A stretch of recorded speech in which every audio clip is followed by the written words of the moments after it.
Hello, Rémi. How are you doing? I'm good, and you? Good. Thank you so much for being here. Thank you so much for having me. This is a great pleasure to be the first speaker at the first Parcel Unpacked. We are so excited. All right. Who's ready for a live coding challenge over the next hour or so? Anyone? You have to Not confirm. me. Not Perfect. me. I'm Thank not ready. you. Okay. So, live coding challenge. What do we have for you here? So, basically, we've selected 3 emails from really good emails that could be optimized for dark mode, right? Everyone's kind of fearful of dark mode, trying to change it or work with it. Sometimes it works well, sometimes it doesn't. You never know with kind of phones and screen sizes, all that new stuff.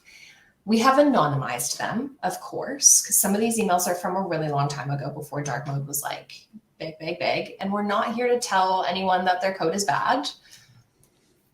What improvements can be made in an hour or less? So, Rémi, I have sent you the 3 emails, and I will share with everyone in the chat links to the 3 emails that Rémi is going to work on for the next hour.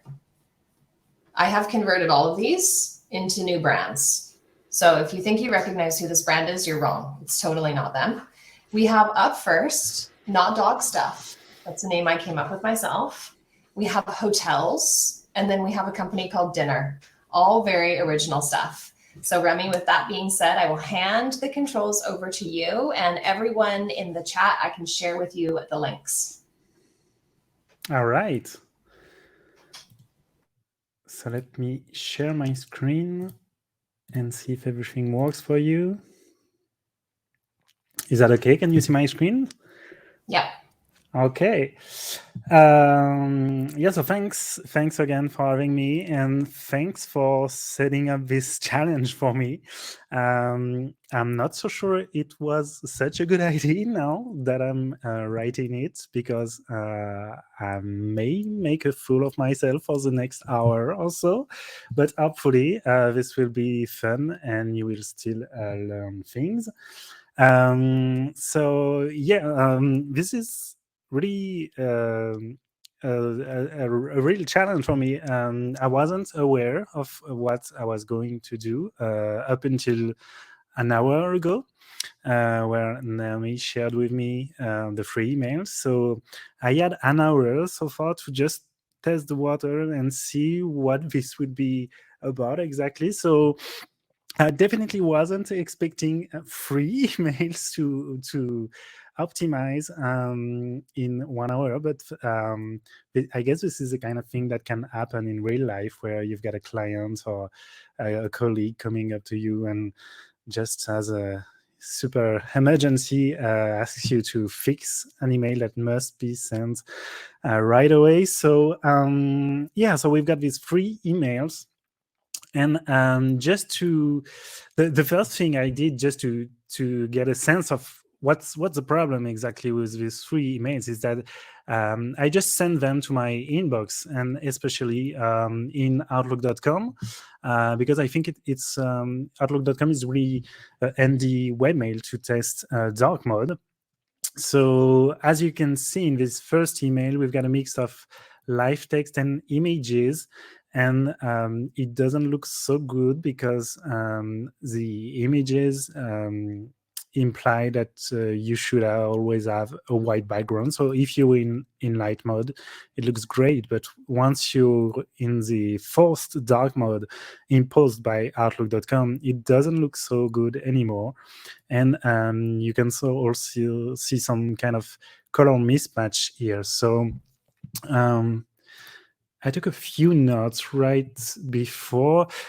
So one thing I noticed is that there are some images missing in the header and footer. So I guess this is maybe because they haven't been saved properly. So for now, I won't take care of this.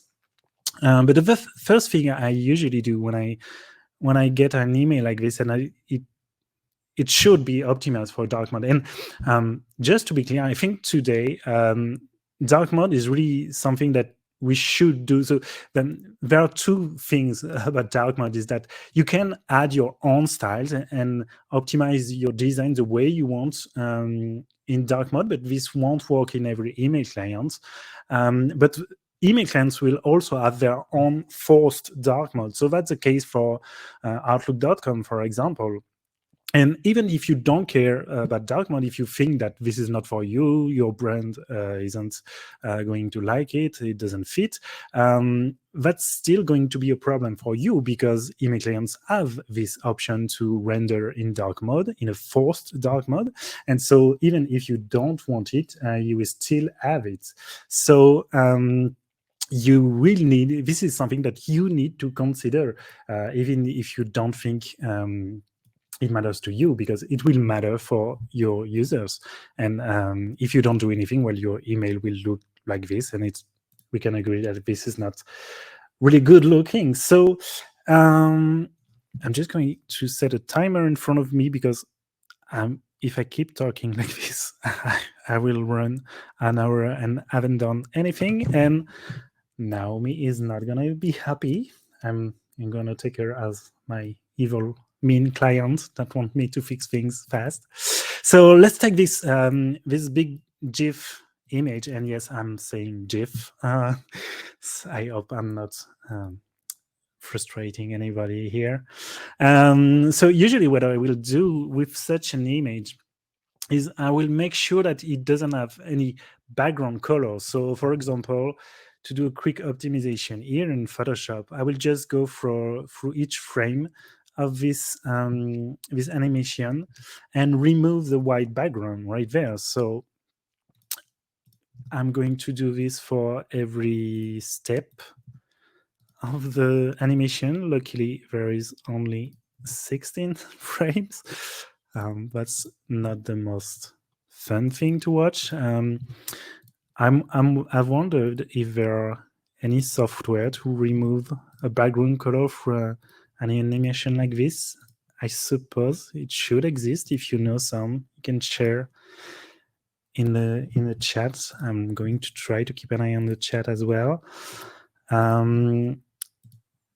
But I haven't found one just in the hour I got before. So I guess I'm doing it by hand, and that's working just as well. So I'm on the last frame right there. And one thing I need to consider now is that when I'm going to be in dark mode, like in Outlook.com, as I showed you, Outlook.com will have its own dark background. So it's not exactly a black background. It's more of a dark gray, but we may end up with something like this. And so in order to prevent this kind of bad rendering, I'm also going to add an outline to every frame. So this is something that I really like to do to make just simple improvements for dark mode, just adding an external outline of a white color, assuming that the original email is in the white background. Yeah. So I'm just going to copy this layer effect in Photoshop and apply it to all the frames. I'm not sure I can do it multiple at once. Yes, so that's going to be quicker. And now that I've got this, I'm just going to play the animation to make sure that I haven't broken anything. It looks like it's okay. And I'm going to save this as an animated GIF. Whoops. So I've got my file here. I need to check transparency and make sure the colors are okay. So the GIF will be 46 kilobytes. So that's okay. Let's save this here. Okay, that's okay. So just to see the difference already, I'm going to upload this file somewhere on the internet so that I can link to this image. So I've got my little FTP with my own little space on the internet. So I'm going to copy this address for this image right here, and I'm going to replace this in the code. So hopefully this will work. I just need to remove this. Did it work? Yes, that's fine. So let's, oh, but there's, surprise, there's something going wrong. So it looks like on the main table here, there is a gray background color. I'm not sure why, so I'm just going to change this to white because it was white before. So I didn't fix it, so it means there might be something else. Oops. Let me see. Is this on the image? Oh, yeah, it's on the image itself. The image has a, maybe I should zoom out a little because it's hard for me to see. Yeah, so there I got the header image fixed. So let's see how it looks like now in outlook.com. So I've sent myself another test, and you can see that just with these simple changes, our header image is now looking way better. It's now adapting to the background color of outlook.com. So that's a nice first improvement. So then we've got a similar situation with all the other images used throughout the email. This one is a bit more difficult because, as you can see, we've also have this kind of overlapping content. So we've got one image here that's overlapping on the top and on the bottom. This is honestly very difficult, and I'm not sure I can fix this in 1 hour. One thing I can try to do is at least for every part of the images that is white, we should use a transparent color. So let me see if I can. I've already saved the different images. So let's see if I can do this for a few images right here. Yeah, maybe for the first few ones.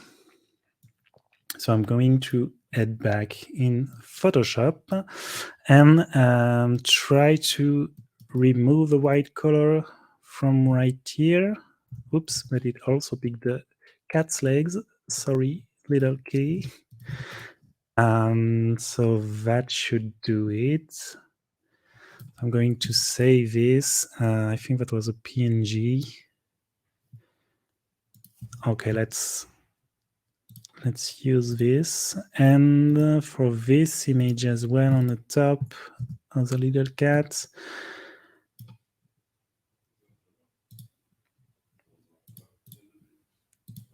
All right, so now let's put these two images up there. And let's see if I can find them in my code. This is always so frustrating to do live streams like this because I've got no audio feedback. So I'm always wondering if people are still here and hearing me. So that's but yeah, looking at the chat, it seems okay. You're doing phenomenal. So here's your audio that you asked for. Thank you.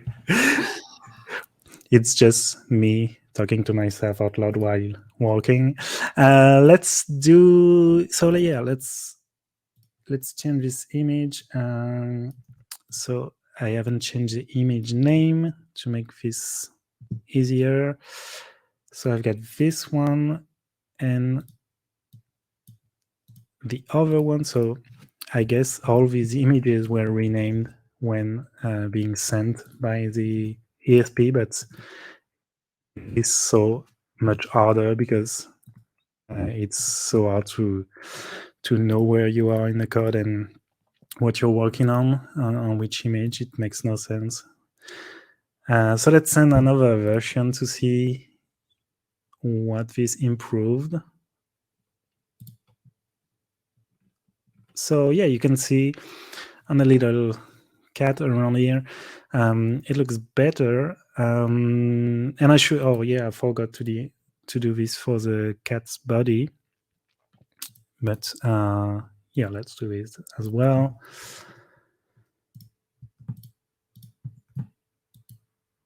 Whoops.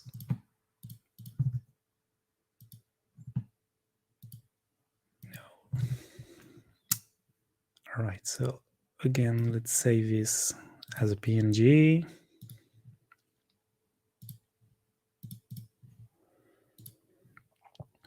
And let's upload this. So that's this one. And I'm going back to my code and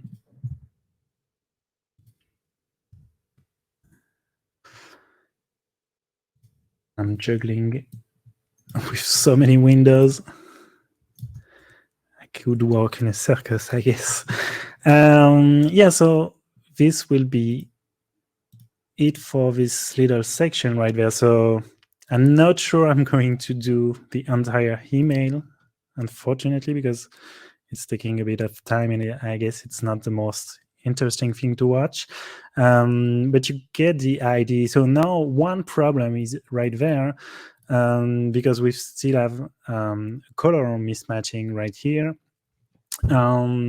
Honestly, this is kind of a difficult one because one thing we could do is add a background image with this light gray right here, so that the light gray matches the static images. But the problem that would rise is that the color of the text that is changed automatically by Outlook.com right there will still be a light color as well. So I don't really have any ideal solution right here. At least not that I can come up with in this hour or so. Or maybe we'll see. I actually may have another idea that we'll try in the second email. Just let me see if there are any other thing that were interesting in this email to do for dark mode. But I think really the first step whenever you want to make your emails look better in dark mode, in forced dark modes, is that you need to use transparent images and make sure that your image work well with the changed colors from the email client. So if I were to continue on this email, I think I'm going to move to the second email now, but if I were to continue, I would repeat the same step for each blocks here and make every white section transparent. And here for the yellow, I would probably make it transparent as well and use the yellow color in HTML so that both of these would match, because here we can see that the yellow color was transformed by Outlook.com into this kind of mustard gray and greenish color. And same for the blue background. I would just make this background image this bottom image transparent, and same for these icons, and that would look way better now with just a few images optimizations. So now let's see what the second email is about. So this is a different scenario, and I like this one because it's kind of already a dark email. At least it has some dark sections in it. So you've got this dark header in here, then you've got a light section with some titles and little bubbles, speech bubbles going around the little fun illustrations right there. And then you've got another dark section right here and some more speech bubbles right there. So this is interesting because a lot of the times, whenever you get something like this, email clients will behave pretty badly. So here it turns out that it's pretty much okay for the first part, but as you can see, we've got a major problem here with the speech bubbles, because we were using black text against this background image. I'm presuming that this is just one background image for the word bubbles, speech bubbles, maybe. And when Outlook.com applies its dark mode, it doesn't check what the background image is about. So it assumes that the black text, that it was just black text against a white background. So now when we switch to dark mode, it assumes that it changes the black text to a light text to match the dark background. But because we have these images right there, it kind of breaks everything and it makes the text unreadable. So this is a major accessibility issue, and it really just impacts everyone in dark mode here. So that's a problem. In this next section right there, we have got the similar situation than before. So what I would do here is just resave all these images with transparent outlines, and that would be enough. And then on the rest of the email, so yeah, we've got the same kind of problem here with images that should use transparency. So here we've got already a transparent illustration, so that's a good point, but we've got the same situation with the speech bubbles right there. So this is kind of a tough thing to solve, because you can't well, you could do an image swap and maybe have a darker version of this image right there, but this is pretty hard to pull, and it wouldn't work everywhere efficiently, and especially in Gmail. Gmail would have the same behavior right there, and it's pretty hard in Gmail to do any sort of optimizations. Let me see if I can do a quick test right there in Gmail to see if it's indeed the same thing, but I guess so. So one thing I thought about, and I don't think I've ever used it before, so this will be a first for me, but was to make use of CSS background blend modes. So yeah, we can see in Gmail we will get really pretty much the same sort of rendering, and not exactly the same text color and everything, but the same problems arise. So the thing I wanted to try is make use of a CSS property called background blend mode. So blend mode is kind of what you would find in Photoshop if you were merging multiple layers and changing the blend of the layer to multiply or to lighten or different values like this. You get a different, depending on your two layers. Here I have a fully black layer and an illustrated layer with black and white, and depending on the content, you can see that if I apply a multiply blend mode on the first layer here, it will merge every white part of the image with the second layer. And that's kind of interesting because we can kind of use this to make sure that at least our background image are not gonna get in the way. And surprisingly, background blend mode is the kind of property that works pretty well in email clients. So it works in Apple Mail, it works in Gmail, so except with non-Gmail accounts. And it also works in most Outlook clients, except Outlook on Windows, of course. And it doesn't work in AOL and Yahoo, but it works in in quite a lot of other email clients actually. So let's see how I would try to set this up. And so I'm going to go back to the browser preview right here and take a look at the first speech bubble and see how it was coded. So I guess that this is the image for the speech bubble. So let me see first. Oh, it downloaded it. Yeah, it downloaded this image. So that's the correct image. So first, let's put a colored background right there. I'm going to use some red just to make sure that we can see what's happening. And then I'm going to apply the background blend mode property. And I'm going to use the multiply value, which is the one I just used as well in Photoshop.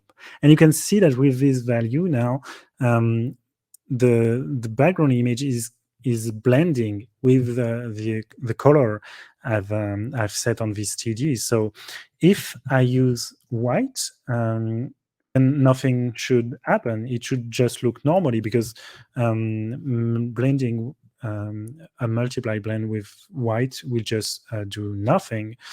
But if I send this to outlook.com, hopefully it should invert, not really invert, but it should at least dim the color of the bubbles so that the text is still visible. So you can see this actually works. So that's pretty nice. So I didn't need to make any extra image right there, and just by letting Outlook do its thing. Whoops, this is not what I wanted to do.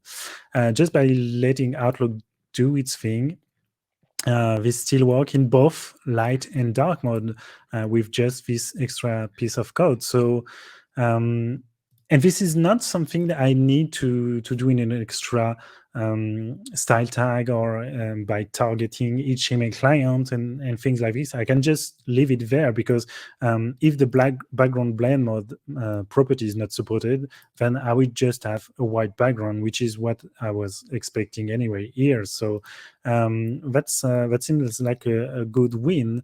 So what I would be interested to see is see if I can relaunch a preview in Gmail on Android and see if that worked as well. I'm guessing it should,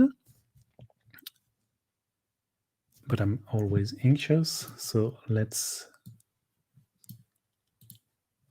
make sure. Okay, so suspense.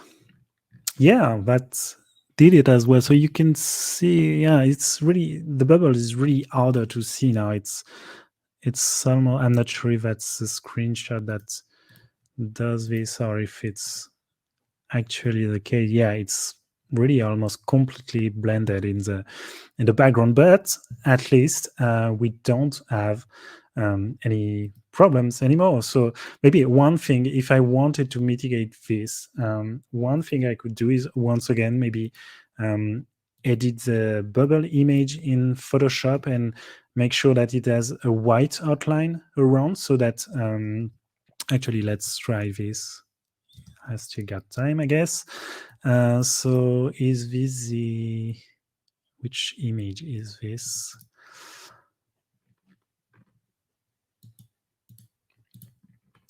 So that's, oh, I think that they're not named the same. Oh yeah, all my images are. So that's the one left. So I think that's this one.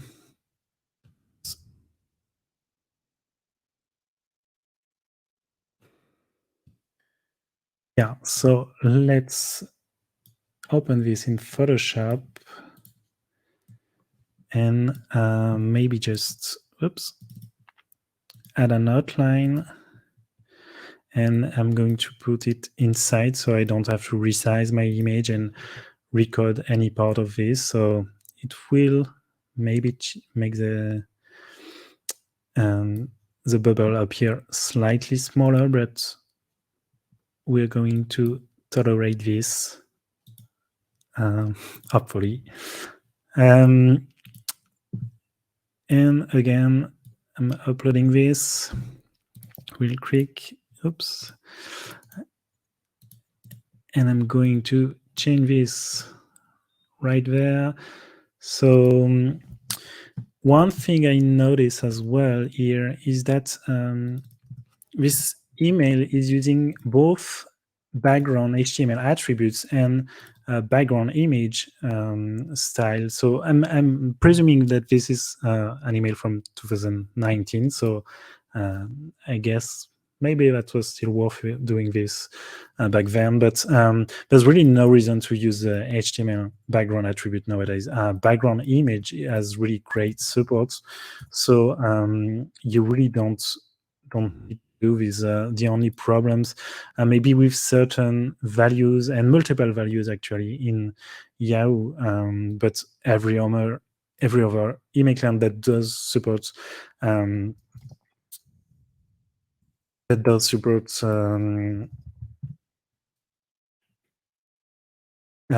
background images will support it anyway. So a neat little hidden feature of Kana email is you can compare two properties by setting their name and adding a VS. So you get a little versus right there. So, and you can see that we almost have the same. So we've got 90% support for the CSS background image and 95% for the background attributes. Not exactly sure which one is better, but in my experience, it's really similar. And yeah, I think it's mostly due to some of the differences noted here. Oh, and maybe it's also because no, we do have some tests. So it's for most email clients, really the CSS version of background images works just fine. So yeah, I've added my speech bubble right there, so I can remove this background attributes right there. And let me see if I send a test, what it looks like.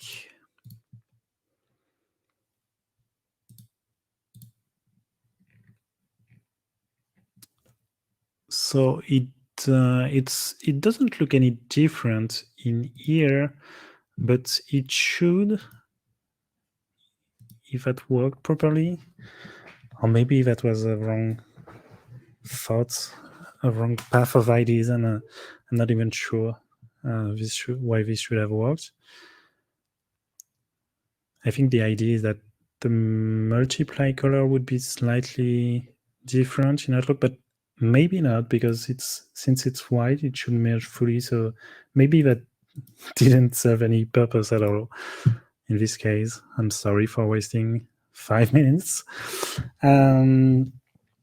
Let me see. We still have 20 minutes or so, so that's plenty of time. Yeah, that didn't work as I would have expected. So one thing that would be interesting to do is maybe here play with different blend mode as well. So one thing I would do is set the background to dark color here, and just change the blend mode to something else, like maybe overlay, which would be a different sort of background. And you can see that this, maybe the overlay will work better, but I'm afraid that maybe in light mode as well, yeah, it will merge. So that's one of the hard part of working with blend mode, is that oops, maybe that was a wrong idea. Maybe I should do it right there. If I try to use my web inspector in my browser and do it live, let's see if we can find a better fitting blend mode. And honestly, I've looked a little bit into blend modes before, and some of you may know my article for fixing Gmail issues with blend modes, but I always struggle to remember how they work and to know exactly what I should expect when merging different colors. So usually my way to work with blend modes is just trial and error and just look at different things here and see which one may look good. And if I find one that's okay, maybe this one soft lights may be okay, or maybe this kind good at also color burn, and then I would just switch to light mode again and see if it made any difference. But the problem is that it didn't make a difference in light mode. So I could try to something like darken, but I think it won't have any impact. Yeah, in dark mode. So this is kind of tricky because you kind of need to think in two dimensions and imagine what it would look like. Honestly, maybe multiply was the best choice in the first play. Maybe something like screen. Oh no, it just looks terrible. So yeah, maybe multiply was a great choice in the first place. But that was a lucky shot, I guess. So I'm just going to leave multiply. Oops. Well, I'm always afraid that my connection might drop. It doesn't happen often, but I guess that it's what's the name? It's Moore's law that says that everything that can fail will fail at the worst moment. So that would definitely be the worst way. So let's try to apply this to other parts where we add speech bubbles. So we had one right there. And then later down the email, we had one right here as well, still on a white background. So the same principle should work. And same right there. And yeah, hopefully this is enough to fix this situation. So we would still need to make optimizations on each image to make things transparent right there. But at least this problem is solved. So that's a good one in my book. So yeah, that's one trick that I wanted to try before. I'm not actually sure I've tried it in a real client email, but I'm guessing that this is safe enough that there's not really any risk here. So yeah, this can be a good lifesaver if you're in an emergency situation like I am right now. So just to finish this session, let's jump on the final email. So that was our dinner email. So we've got a lot of illustrations and animations and backgrounds. And if we look at it right there in Outlook, so one major problem that we have here is kind of like the same before, is that we've got text here. Not sure if you noticed, because it's really barely visible. It's white on a very light yellow. And because all the yellow here is in a background image, it's Outlook assumes that it's the what was initially a dark text was on a white background, and so Outlook tries to invert it and make it white on the dark background. But because we have this image that doesn't change, it's still a bit more. It causes this really big problem here, and we've got the same thing here. So pretty much everywhere we have text, we've got the same problem. So one thing we could do is use the same trick that we just used with the background blend mode, but that's not fun to reuse the same technique. So let me see if I could do it, just simulate what this would do. So if I just apply a background blend mode multiply, maybe that was not correct place to put it, but it should. Oh, but I need to set a background color as well, I guess. No? Okay, no, maybe not. Oh, yeah, I need to add the dark color. I think it would be something like this. So yeah, that would work. We could really use the same background blend mode technique, and that would be a good first step. But I think we can do better here. And one thing I wanted to try, if I still have time, yeah, 15 minutes, that will do, was to again make most of these images transparent, and then apply the yellow as a CSS color. So this way the yellow will be changed by the email client, and because I will use transparent images, they will still work in light or dark mode. So I get the first image is this one. So I'm going to go in Photoshop again, and I'm just going to make all these yellow parts transparent. So I think one thing I need to, I need to change my layer mode in Photoshop to make sure that it can be removed. And I'm just going to change the level of selection right there to have something slightly different, slightly smoother. So there I've got my background image right here, and I'm going to save this again with the funky names. And I'm going to upload this right here. Oh, that was a big one. And just going to use this image in my code. So let me see where this was. So this was on the main container right here. So yeah, we can see it. I think it's right there. So here they're only using the background attributes. Oh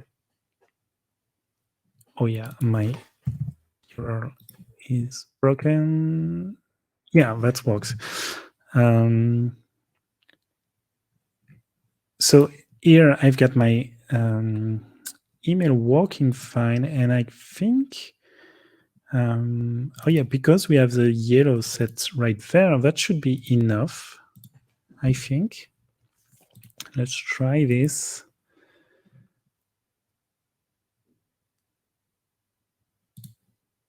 Yeah. Okay, so it's not perfect. We can see some of the pixels being cut out right there. So ideally, I would maybe try to do this a little bit smoother.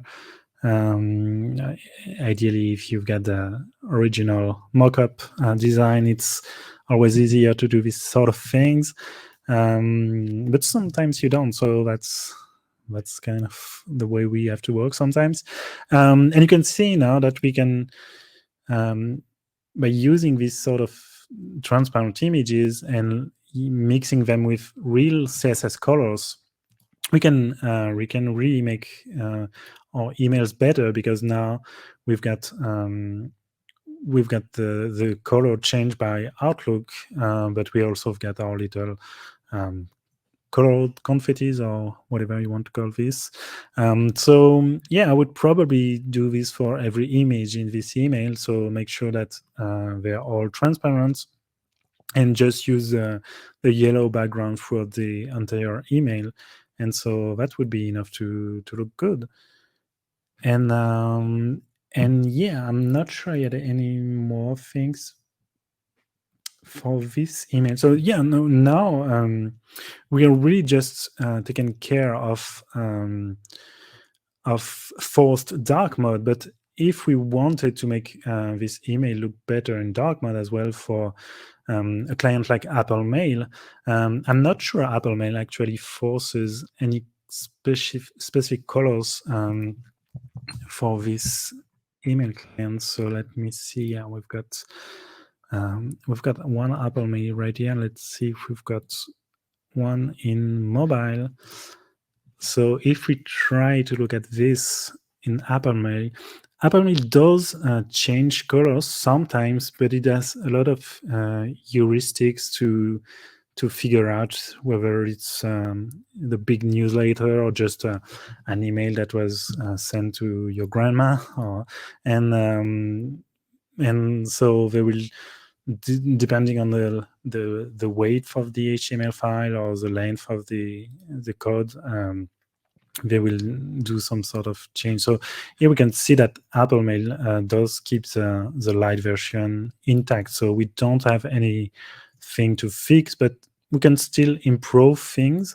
So one way we could do this is just like with responsive design. Whenever we've got some colors or stuff we want to change, we would add a new class and apply a new style in a media query for this. So here I just need to figure out where the main background color comes from. So I'm wondering if it's here for the header part. Yeah, that seems like it's here. So here I can use, I can apply a class and just call this dark yellow. And inside the head of my email, what I usually do is, let's look at, there's no style tags here. I guess because the email is not responsive, so there was no need for it. There are style tags for Outlook or for the font face to use throughout the email, but not really any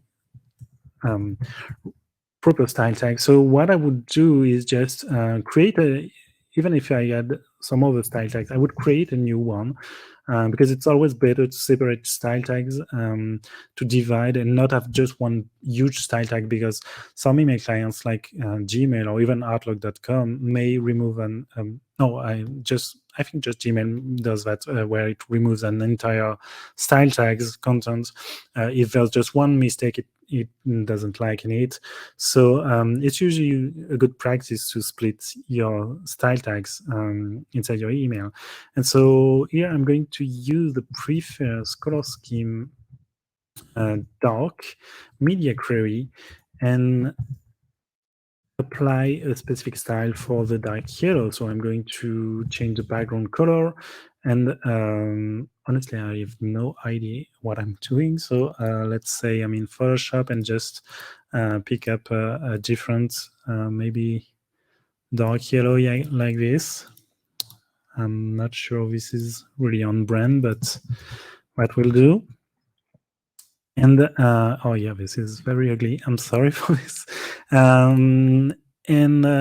So just by adding styles like this, we can then optimize things little by little and pick different things. And one thing we need to do to make sure that this works in Apple Mail, because if I wanted to regenerate this snapshot right here, I think it won't work, and that's because Apple Mail requires a special meta tag, and I always unsure of which one. And right, so I've got it in this repository right there. So yeah, that's a really specific thing to Apple Mail, because normally if you want to declare dark mode styles, you can just do the media query and you can see in the browser here that it works. I don't have anything else special to need. I don't need anything else specially, but Apple Mail actually requires this custom meta tag, so meta supported color schemes with the value of light and dark, to say that my email can be displayed either in light and dark mode. And the weird thing as well is that for older versions of Apple Mail, you needed this meta tag, but for newer versions, you would need the CSS version, which is just declaring the root elements and declaring the color scheme light and dark. So this is really one very weird quirk of Apple Mail, because that's not something required on the web, and that's actually this property is supposed to change the default colors of the scroll bar, of form elements or things like this, but it's not supposed to impact the email or the web page itself. So that's a weird thing. So if I look at this preview, if it was regenerated, yeah, you can see it's still in light mode. But if I do it again, now that I've added the meta tag that I needed, it should be a little bit better.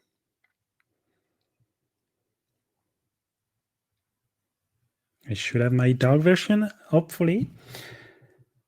Wow, I see so much things going on in the chat. I'm sorry I cannot keep up with this at the same time I'm doing the presentation, but I will definitely have a look right after.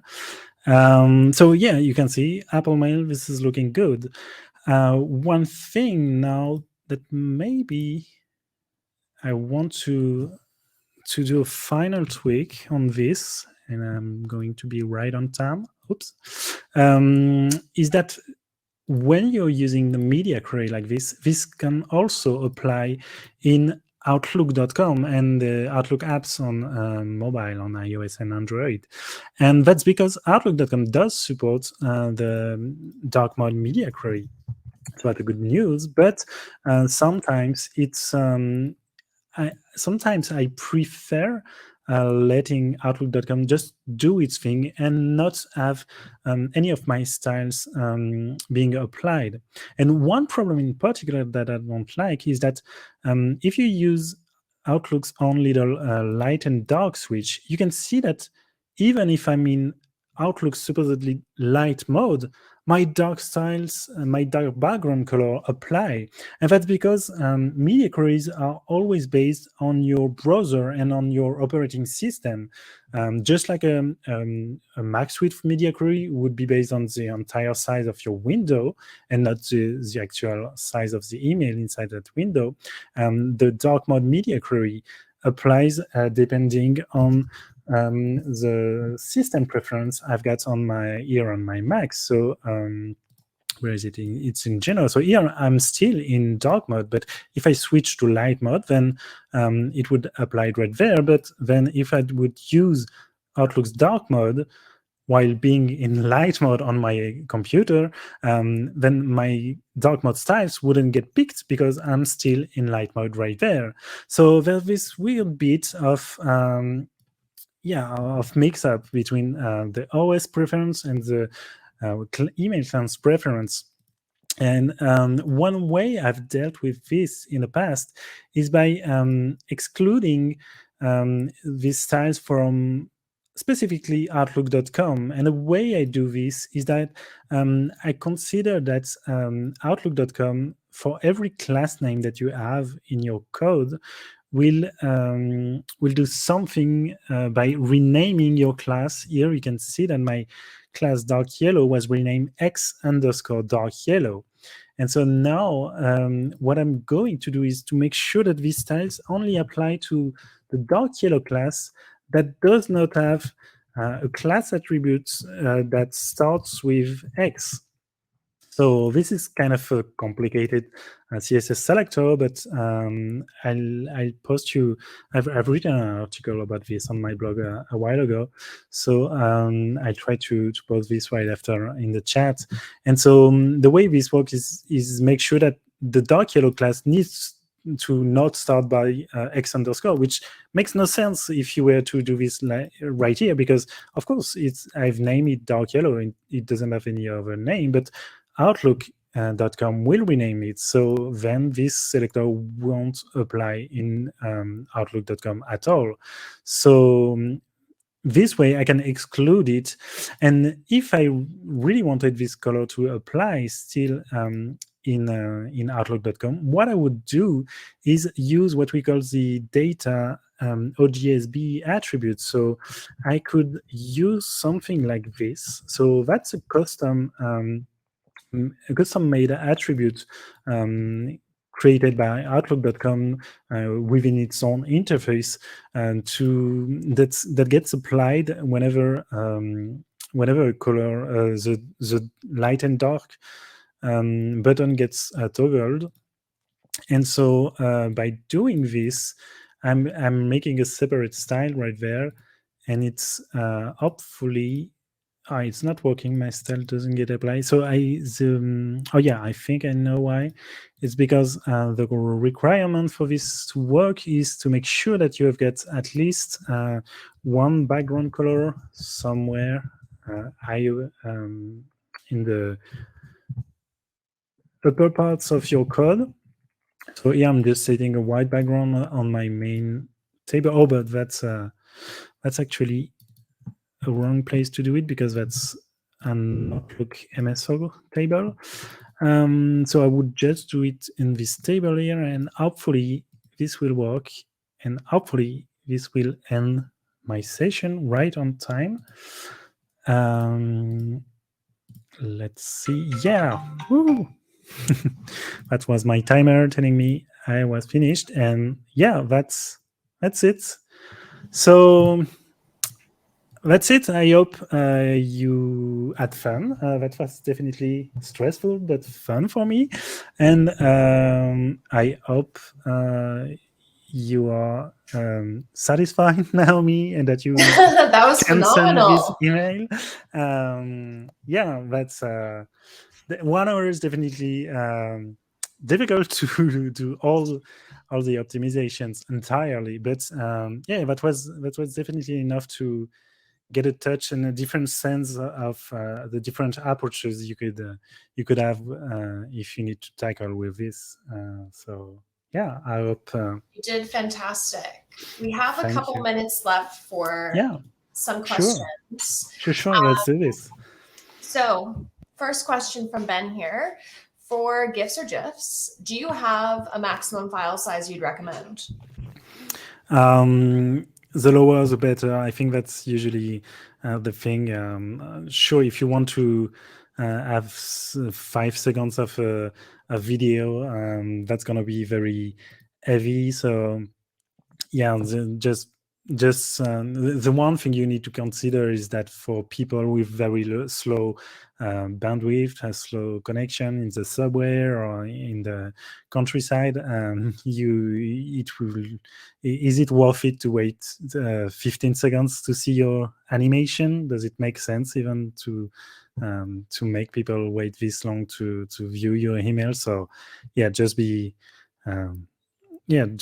try to consider these edge cases and make things as low as possible and as fast as possible, and your file width as low as possible.